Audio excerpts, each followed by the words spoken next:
OK, what about Manchester United? Where are we with them today? Yeah, Rasmus Hojlund, developments on that. Remember, AC Milan wanted to sign him on a loan with an option. It looks like they couldn't convince Rasmus Hojlund to join because United and Hojlund wanted a permanent deal. Milan now look like they're trying to finalise a deal with Bayer Leverkusen striker Victor Boniface on the same terms, similar terms that they wanted to do with Rasmus Hojlund.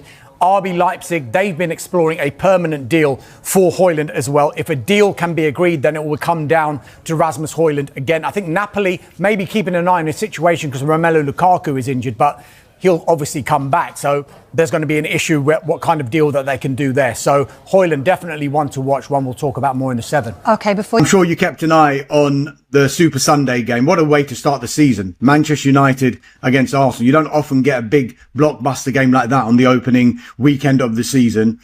Just give us an idea. You know, we saw Benjamin Sesko and Victor Gyökeres. It was billed as Sesko against Gyökeres. I mean, Sesko came on in the second half. Of course, Gyökeres started. Have you seen any glimpses of what fans can expect or far too early to judge? No, I think it's a bit too early to judge. And you know how social media works and fan base work, and suddenly you'll try to look at everything. Gyökeres played an hour, Sesko played 30 minutes. They clearly, you could see, especially with the Gyökeres hour of football on the pitch, that there's still a lot of things for him to adapt to this Arsenal team and the way this team plays. He's a player that is very comfortable in transition. For example, when Arsenal are a team that doesn't really do transitions, they like the control, they like to play at their own pace, they like when everything is in place and then they can put the attack together. There's a couple of times where Odegaard is on the ball at Old Trafford on Sunday, where there's a ball there in transition for Gyökeres, and instead he keeps it, gets another touch, slows things down, and wait for Saka to be there on the right hand side, and then get everybody in place. So this would change, and they would play more on Gyökeres' strength than maybe they did at Old Trafford. But that's normal. That was the first official game really that he was there. For Šeško, we saw how good Mbomo and Cunha were and how much already they've changed the attacking power for United. He would be the same, but again, he just needs a bit of time to adapt. He used to play in a front two with Openda at Leipzig. He's always really played in front twos. This is very different to be on your own with 2 number 10s behind you and wing backs around you. But I think it was interesting to hear Ruben Amorim after the game saying we need crosses in the box for Šeško, which I agree. The guy is big and strong and good in the air.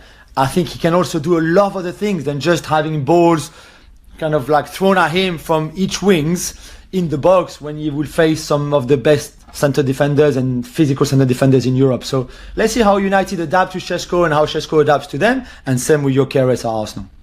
A key word, isn't it? Adapt. I want to just pick up on that because you talked about Mbomo and Cunha making a bright start and reasons to be optimistic there for Manchester United fans, of course. What does it mean for Bruno Fernandes? Because there's a lot of conjecture.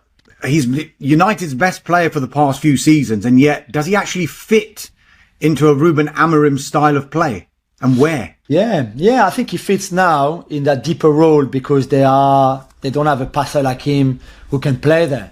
Ugarte can't pass the ball. Casemiro is an okay passer, but this is not what he's there for. He's there to recover the ball, to break the opposition's attack. He needs somebody next to him that can pass the ball. That guy is Bruno, but you lose a lot of what Bruno would bring you if he was playing higher up the pitch. You saw the game on Sunday. He was far from the Arsenal box, far too often, really, for him to be decisive like he was in previous season. I would